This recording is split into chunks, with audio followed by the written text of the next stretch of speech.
Acuérdense de una frase de Santayana: el que no recuerda su pasado corre el peligro de volver a vivirlo. Es terrible frase. El que no recuerda su pasado corre el peligro de volver a vivirlo. La independencia.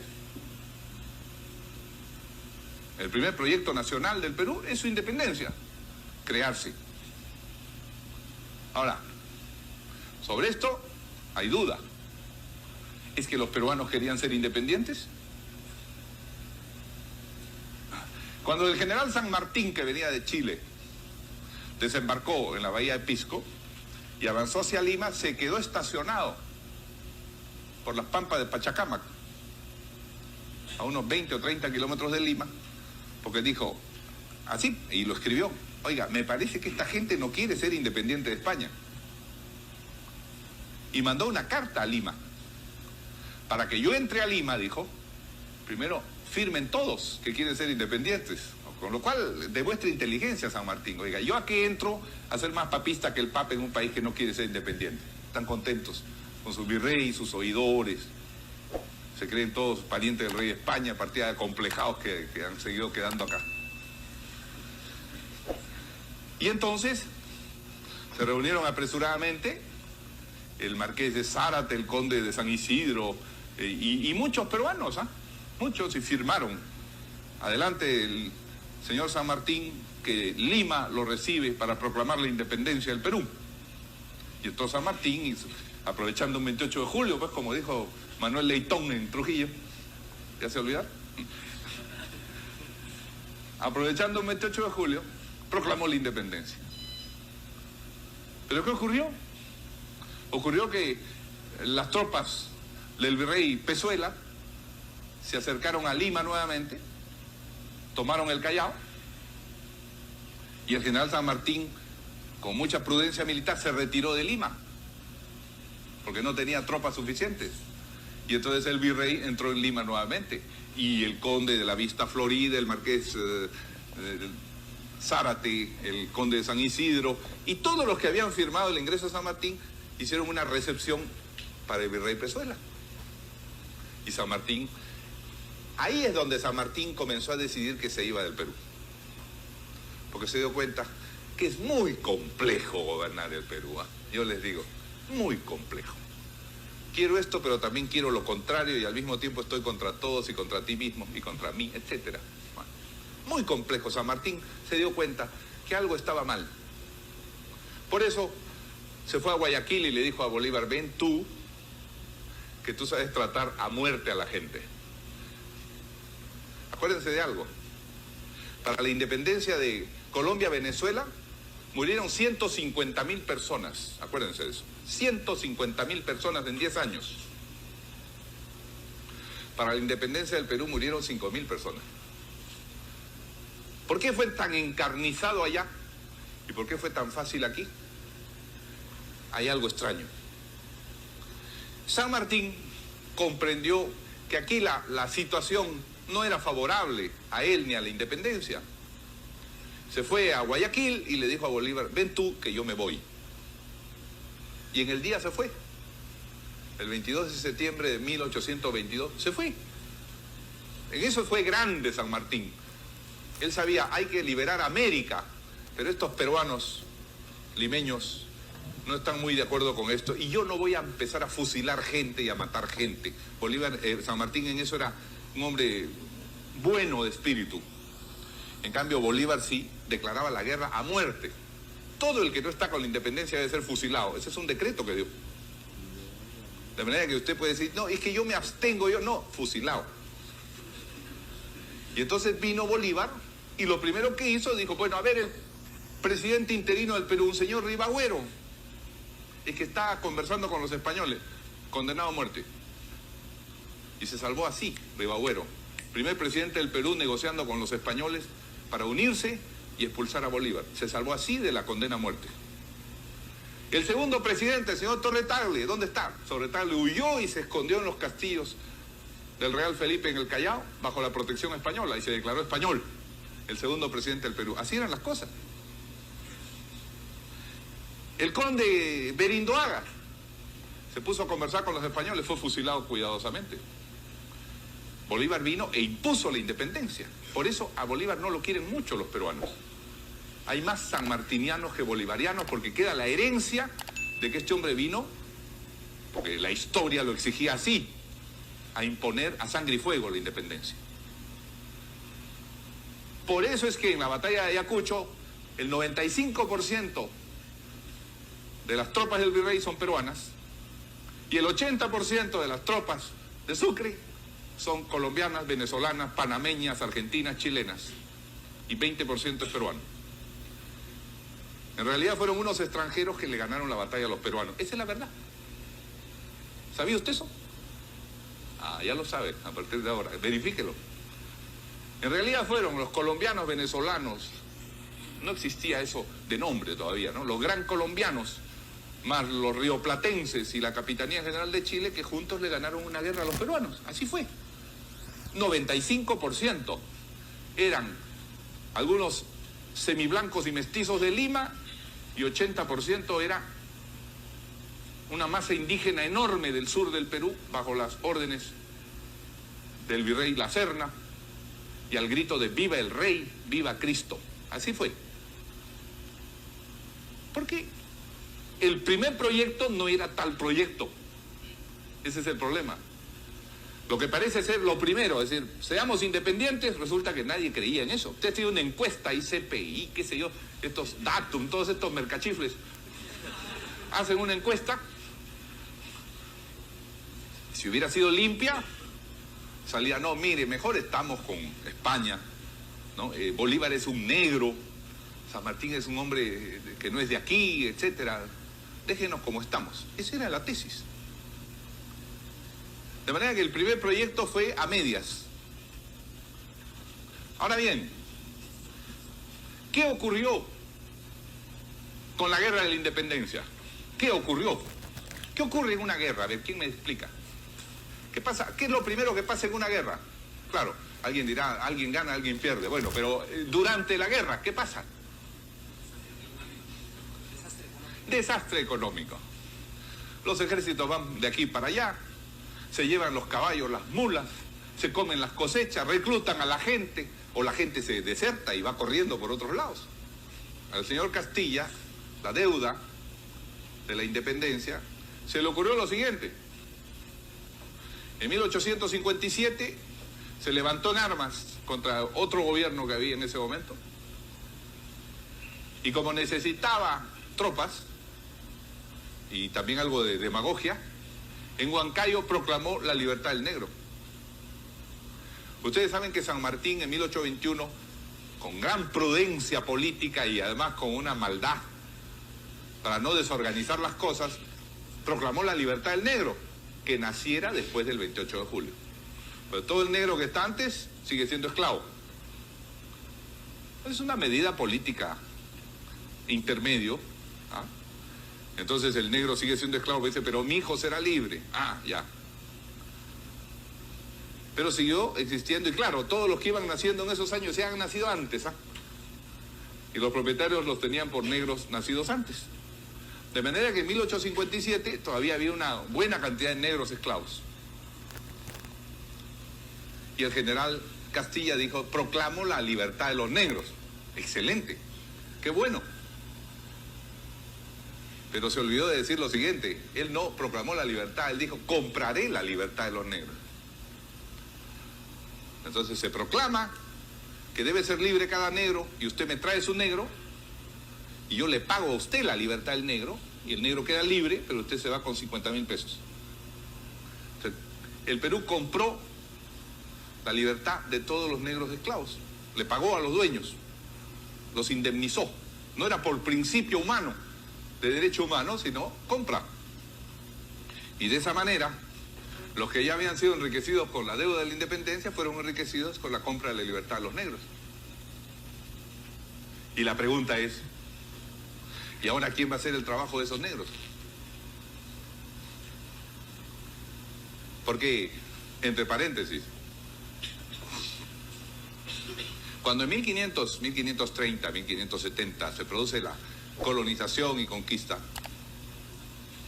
el gran problema es que todos los españoles y cronistas dicen, Oiga, hay población indígena, pero es débil. Físicamente es débil. Está escrito en los libros de Buffon, de los analistas y naturalistas de esa época. Estos indios de allá del Perú son débiles. Le pone 3 kilos, se caen. Es verdad. Y aparte de eso no trabajan. Por eso es que trajeron negros. Don Bartolomé de las Casas, Fray Bartolomé de las Casas, ¿no?, que en 1520 se fue donde Carlos V de España a decirle hay que dar leyes que protejan a los indios. Y le dijo, vamos a proteger a los indios, pero hay que autorizar el comercio de esclavos con América. Y entonces Fray Bartolomé, fíjese la contradicción, dice, voy a proteger al indio, pero es el primer negrero de América. Él es el que permite la importación, que todos estamos más o menos, se reconoce por todos lados. Pobres chinos a 5.000 metros de altura llevando fierros y poniendo los puentes ahí del infiernillo. Chinos. Y abajo hay un cementerio chino enorme. Murieron miles de chinos, esclavos, con cadenas. Y fueron a la hacienda Roma, Chiclín, Casagrande, todas las haciendas, los chinos. Fueron los segundos mártires, primero los negros, después los chinos. Pero eso hizo don Ramón. Sin embargo, como había fortuna, vino el orden. El orden y la riqueza. Y entonces en 1870 surgió el tercer proyecto nacional. ¿Cuál fue el tercer proyecto nacional?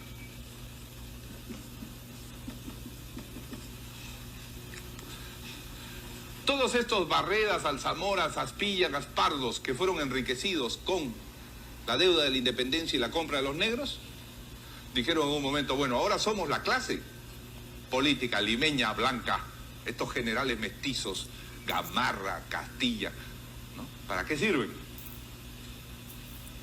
Ahora tenemos que hacer nosotros el gobierno civil. Y se creó el Partido Civil, con todos los enriquecidos por Castilla. Y dijeron, se acabó de generales, ya pasaron 50 años, ahora le toca al Perú tener un gobierno civil, democrático, institucional. El proyecto era bueno, pero claro, era bueno porque se habían enriquecido previamente. Y era bueno porque estaba en la cabeza de un hombre extraordinario, que era don Manuel Pardo, el presidente del Partido Civil, y que fue presidente del Perú en 1872. 50 años después de la independencia, por fin el Perú tuvo un gobierno civil, por primera vez. Claro que los militares se opusieron. Ellos llamaban a los civiles hombres de negro, vestidos de traje negro.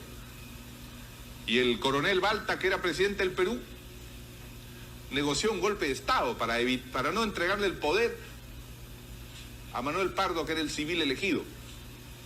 Pero negoció tan mal que los 4 coroneles Gutiérrez, Tomás, Silvestre, Marcelino y Marceliano, los 4 hermanos Gutiérrez, dieron el golpe de Estado y para hacerlo mejor fusilaron al presidente Balta, que había negociado con ellos no entregar el poder a Pardo, pero le fue mal, pues no hay que negociar así nunca. Pero entonces la reacción del populacho quemó a los 4 hermanos Gutiérrez, se salvó uno solo. A los 3 los colgó de las torres de la catedral. Y fue presidente Manuel Pardo. Pero Pardo tuvo un serio problema. Él tenía hermosos proyectos de centralización. Quería crear los gobiernos regionales, Manuel Pardo, en 1870.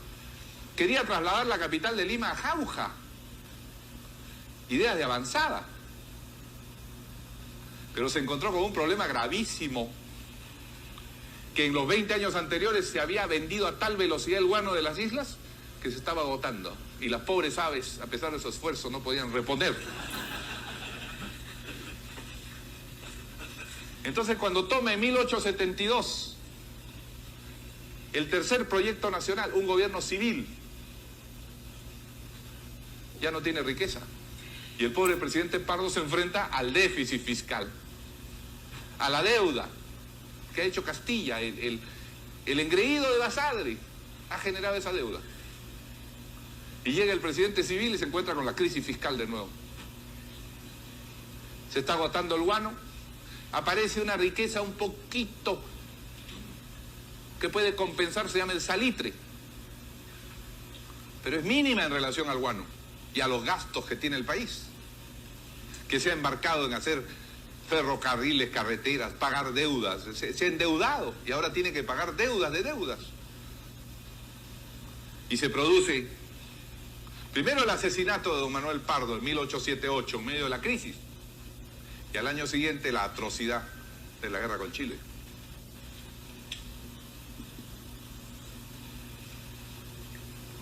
Que termina por derrumbar lo poco que se había construido.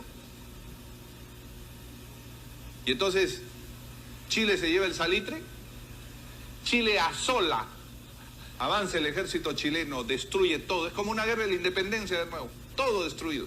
Se van hasta Piura, la expedición de Lynch, cobrando cupos a todos, pague o muere. Pague o le vuelo la hacienda, le quemo la hacienda, y como seguramente por amarretes no quieren pagar, entonces queman haciendas una tras otra, destruyen puentes, caminos. Se van el año 83, recién se van 4 años después, se van del Perú y dejan el Perú absolutamente destruido. Y cuando yo era presidente, lo primero que quise hacer fue ver cómo bajábamos tensiones. Miren, ahora dice que Chile se compra cruceros, aviones, y entonces los de acá dicen, compremos, y no sé con qué van a comprar. Pero lo primero que hice llegando, aunque yo no lo miré ni le di la mano a Pinochet nunca, pero dije, bueno, vamos a bajar las tensiones con Chile. Y invité 20 generales chilenos que estuvieron una semana en el Perú a reunirse con 20 generales peruanos. Participé en las reuniones y trago va, trago viene, conversaciones. Vamos creando un ambiente de amistad, por lo menos. Yo recuerdo que los recibí en Palacio de Gobierno, a los 20 generales, con el comandante general de Chile, todos unos nazis, eran unos alemanes de uniforme. Nosotros tenemos tradición francesa, muchas cositas y de desfile. Ellos tienen tradición alemana, por eso su color de uniforme, ¿no? Impresiona más. Llegaron los generales a Palacio, los recibí en la puerta, generales, y después les dije, adelante. Y me preguntaron, ¿por dónde?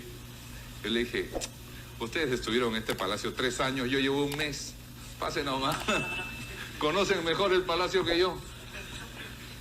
Cuando se fueron ellos, en 1883, pero ¿es verdad o no? Dice, él conoce la casa mejor. Cuando se fueron en 1883, el Perú quedó otra vez como en 1821. No hay nada, no hay minas, no hay guano, no hay salitre, no hay cosechas, no hay nada. Los negros se habían sublevado. Cuando el ejército chileno estaba por entrar a Lima, se sublevaron los chinos, se cansaron de ser oprimidos desde 1850 y hubo una sublevación china en Lima.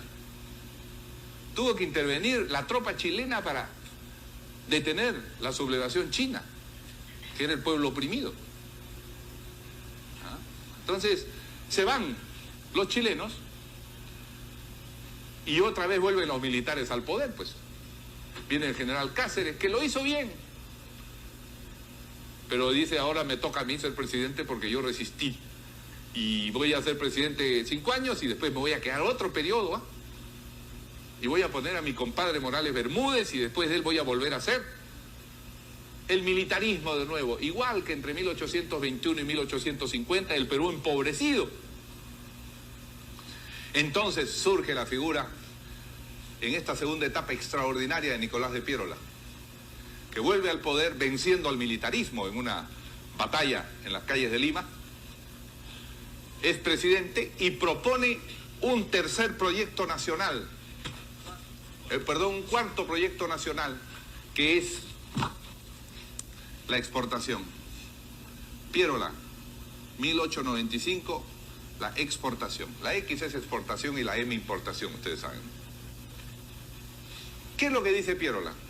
Piérola, y acá arrancamos. Piérola se da cuenta que en el mundo la economía ha cambiado. que hay que traer inversiones y hay que orientar el Perú a venderle a Europa algodón, azúcar y algunos minerales. Aquel se quedó dormido.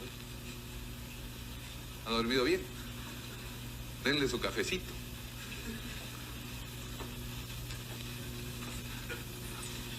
Piérola se da cuenta que tiene que orientar el Perú a la exportación, y esa es su genialidad, porque por los próximos 30 años el Perú va a tener una relativa estabilidad debido a que exporta algodón, azúcar y algunos minerales. O sea, ha recuperado la senda del crecimiento el Perú gracias a Piérola. Ese es el proyecto exportador de Piérola. Ahora, hay un quinto proyecto. Estamos en 1919 y es el presidente Leguía que trae el proyecto de modernización del Estado. Leguía es un hombre formado en Inglaterra y en escuelas inglesas, en Valparaíso, en Chile. Y Leguía se da cuenta de algo. Primero, que la clase política que domina el Perú todavía es los hijos y los nietos de los enriquecidos por Castilla. Y Leguía dice, hay que traer gente nueva, hay que meter la clase media en el Estado. Ese es su proyecto de modernización. Y hay que meter mestizos en el Estado.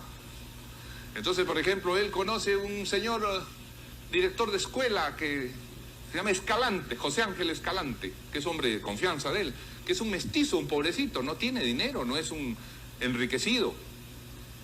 Y él lo hace ministro de Educación, por ejemplo, ¿no? Y comienza a traer gente así. Es un proyecto de modernización, digamos, de democratización del Estado, pero desde arriba, ¿no? Te escojo. Vamos a renovar la clase política. Eso es lo inteligente de Leguía. Y en segundo lugar se da cuenta de algo en 1919. Piérola tenía razón, hay que exportar y vender, pero ya no a Europa, sino a la nueva potencia que están haciendo los Estados Unidos. Esa es la segunda parte de la modernización de Leguía. Hay que orientarse y aliarse con los Estados Unidos. Y parece que eso va teniendo, por eso se queda. Se reelige 3 veces. ¿Ah? Se queda. Hasta que ocurre algo tremendo, que no depende de Leguía ni de los peruanos. Ocurre algo en el sol del universo, que es la enorme crisis de 1929, que nadie se imaginó, y que va a determinar en los años siguientes un quinto proyecto o sexto proyecto nacional, que es la industrialización. Por razón elemental. Hasta entonces el Perú produce algodón, azúcar, cobre, lo vende y con eso compra bicicletas, automóviles. Vende materias primas y compra manufacturados. Pero de pronto hay una crisis que derrumba el país de la manufactura. Y la tesis nueva en América Latina es, vamos a sustituir esas importaciones, es decir, vamos a producir manufacturas nosotros. Y a partir de 1930 va a comenzar el sexto proyecto nacional, que es de toda América Latina, que es el proyecto de la industrialización.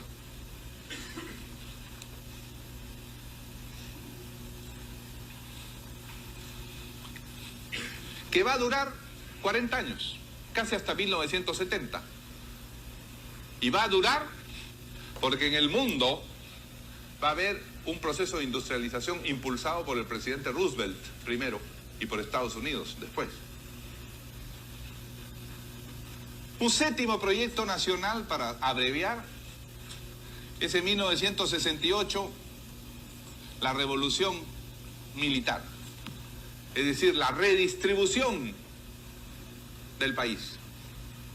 Hagamos reforma agraria, nacionalicemos el petróleo y las minas y busquemos redistribuir al interior de la empresa a través de la comunidad industrial. ¿Se acuerdan de eso? La comunidad industrial, ¿alguien sabe? ¿No? La comunidad industrial es más o menos así. Tengo una empresa donde el propietario es propietario de todas las acciones, pero tiene que pagar salarios.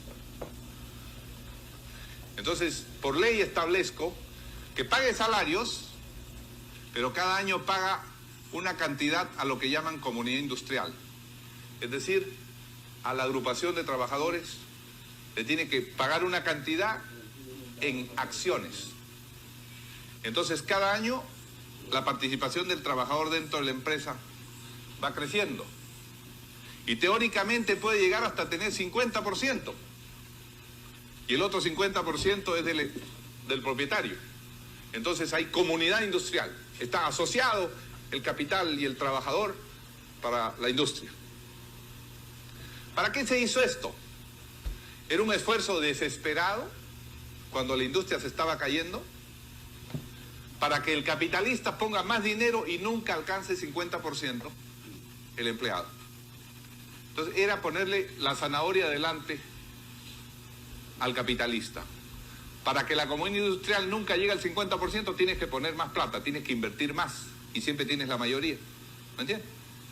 Fue un esfuerzo desesperado por lograr la reinversión dentro del país, o traer mayor inversión, cosa que no se cumplió. Y tampoco se cumplió la comunidad industrial, porque antes de lo que pensaban los militares se cayeron ellos también. Pero fue un proyecto de redistribución nacional, para no usar el término justicia social, de redistribución, reforma agraria, nacionalización y Estado empresarial, Estado de empresas públicas y comunidad industrial en las empresas manufactureras.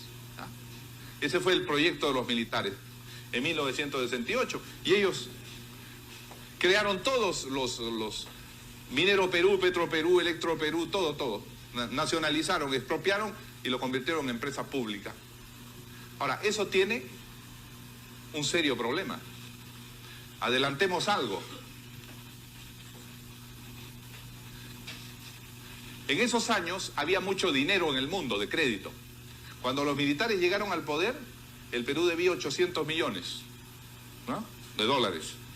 Cuando los militares se fueron del poder 10 años después, el Perú debía 8.000 millones de dólares, que es lo que ha dado origen a la deuda que tenemos ahora. Con esos 8.000 millones de dólares, era fácil crear empresas públicas. Yo me tomo las empresas eléctricas que eran privadas y declaro Electro Perú del Estado. Y si quiero hacer una nueva represa para crear más energía, yo tengo que poner el dinero, pero tengo deuda. Entonces hago Charcani, comienzo Carhuaquero con plata del Estado, con deuda del Estado. Ahora, ¿qué ocurrió? Que 10 años después se acabó el dinero en el mundo. Y vino la crisis de la deuda. Ya no decían te presto, decían págame lo que te dé antes. Y los militares se fueron. Y entonces, ¿qué pasó? Como todas las empresas eran públicas y ya no hay crédito en el mundo, ¿quién hace la inversión? Teóricamente debía hacer la inversión privada, pero la inversión no viene porque la empresa es del Estado. ¿Cómo va a venir? Y caímos en la trampa. Y entonces no hubo inversión durante 10 años. Ese es el gravísimo problema en el cual nos metieron los militares. Ya dicen que el infierno está cubierto de buenas intenciones, ¿verdad? A ver, usted está dudando. Le repito la explicación. Usted tiene empresas eléctricas privadas, empresa minera privada, etc. Entonces llegan los militares y dicen, vamos a hacer la justicia social. ¿Y cómo se hace la justicia? Primero el Estado tiene que ser propietario de las fuentes de producción. Me quedo con la energía eléctrica, me quedo con las minas, me quedo con el petróleo. Muy bien, excelente. ¿Y cómo hace las inversiones en máquinas, en nuevos proyectos? Pido prestado, el Estado pide prestado. Entre el 70 y el 80 había dinero en cantidades. Como veremos, los petrodólares, la plata de los árabes, se prestaba. Entonces yo soy dueño de Petro Perú, necesito 200 millones para hacer nuevos pozos. Me prestan, el Banco Europeo me presta y hago mis pozos. Está funcionando. Muy bien. Pasan 10 años y de pronto los bancos me dicen, oiga, ya no le presto ni un centavo, ahora págueme lo que le presté antes. Y comienza la crisis de la deuda en el año 80, pero ya no están los militares, ya se fueron. Y uno dice, ¿y ahora quién va a hacer la inversión en Petro Perú o en Electro Perú? Ah, no sé. Ese es su problema, dice el banco. Usted me paga lo que yo le presté. Y uno dice, bueno, que venga la inversión privada. La inversión privada dice, ¿a dónde voy a invertir si es de usted? Es la trampa, ¿entiende? Parece que funciona 10 años mientras hay deuda. Se acaba la capacidad de endeudamiento, trampa, porque ya nadie viene y nadie me presta. Entonces se detienen las empresas y comienza la crisis. Eso fue lo que pasó. Ahora, nosotros, de puro bobos, esa es la verdad, y lo van a leer en el libro, porque hay que saber hacer autocrítica, ignoramos las ideas de Haya de la Torre, que decía, hay que traer capital extranjero, inversión, porque es la única manera de generar empleo. Y nosotros dijimos, lo que han hecho los militares es muy bueno, ese es aprismo. Y no era aprismo, es decir, encerrarse sin inversión, no es aprismo, pues. Hay que saber traer capital, porque si no, todo muere en las buenas intenciones y acaba sin inversión, sin empleo y en crisis. El que no, acuérdense una frase de Santayana, el que no recuerda su pasado, corre el peligro de volver a vivirlo. Terrible frase. El que no recuerda su pasado, corre el peligro de volver a vivirlo. Muy bien. Pero los militares, ellos creían pues en la justicia y tal, pero no calculaban las consecuencias económicas. Y entonces viene el octavo y final proyecto del siglo XX, que es el proyecto neoliberal. Es decir, el proyecto de desmontar todo lo que hicieron los militares. ¿Pero por qué? Porque el mundo está en otra fase ya. El mundo está en otra cosa. Y entonces viene Fujimori y dictatorialmente y a la bruta y sin anestesia ni nada, comienza a vender todo, a quitarle los beneficios sociales a todo el mundo, a expulsar trabajadores, y a vender de mala manera todo lo que tenía el Estado. Y dice, así va a venir inversión y que venga como sea. Y vienen unos compradores, pero dicen, tú me entregas la empresa, pero primero vota a todos los trabajadores, me entregas la empresa y me das autorización para cobrar las tarifas que yo quiero. Y no me puedes mover estas condiciones por 10 años. Bueno, eso es el retroceso que hizo Fujimori. Y de pésima manera. No negoció las condiciones. Porque yo puedo, si no tengo dinero para invertir en la empresa pública, me puedo desprender de ella. Pero no determinando que haya un nuevo monopolio abusivo del consumidor. Porque entonces se da la siguiente paradoja. Ellos estaban muy felices y decían, vendimos la empresa de teléfonos y pedíamos 1.200 millones, vinieron los españoles y nos dieron 2.000 millones. ¡Qué bien vendida la empresa! Está bueno, ganamos 2.000 millones. Claro, pues los españoles, como tienen un contrato para ellos, le cobran al resto de los peruanos los 2.000 millones en 5 años y se acabó. Entonces, finalmente, ¿quién pagó? Los peruanos. ¿Cuál es el negocio? Muy bien. Estos son, señores, los 8 proyectos rápidos. Así, la historia del Perú en síntesis. Independencia, orden, gobierno civil, exportación, modernización del Estado y reexportación a Estados Unidos. Industrialización, concentración en manos del Estado de todo y desconcentración y neoliberalismo. Estos son los 8 proyectos que ha puesto en marcha el gobierno a lo largo de 2 siglos de historia republicana.